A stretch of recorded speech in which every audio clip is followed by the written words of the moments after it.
Xullas 3 xonali uyimizni ulучшенный planirovka zo'r lokatsiyada remont holatini ko'rib o'zingiz baholaysizlar. Shu uyning narxi 59.500 AQSh dollarida sunnatli kelishadigan joylari bor. Telefon raqamlar har doimda opsiyaga tashab qo'yaman.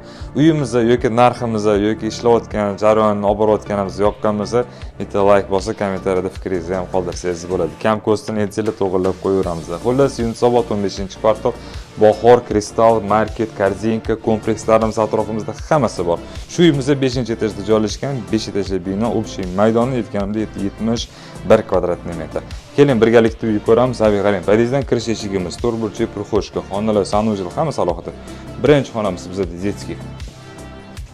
Mana shu mebel, sebellar hammasi qoladi, idish, tovoq, kiyim-kechaklarni ochib kechadi. Bu yog'imizda esa bizda ikkinchi xonamizda spalniy bo'ladi. Bu spalniy bu planirovkadan anchagina kattaroq. Mana shu spalniyning o'zi salkam 17 kvadratniy metr bo'ladi. Keling. Bu yog'imizda esa bizda zalimiz bo'ladi. Zalimiz ham xuddi shunday, juda ham kattaroq, 17 kvadrat. Remontlari nima desam bo'ladi? Sredniy vaqtinchalik kirib yashashsa bo'ladi. Xohlasangiz o'zingiz uchun remont qilsangiz, chunki narx допустимый. Hamon tualetimiz o'zi alohida bo'ladi. Endi bular birlashtirib qo'yishibdi. Davom ettiradigan bo'lsa, biz oshxonaga kiramiz.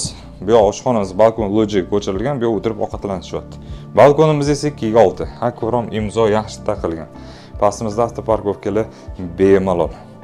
Xullas aytganimdek, shu uyimizni 59.500, 3 xona, 71 kvadrat zo'r lokatsiyada. Aloqaga chiqamiz.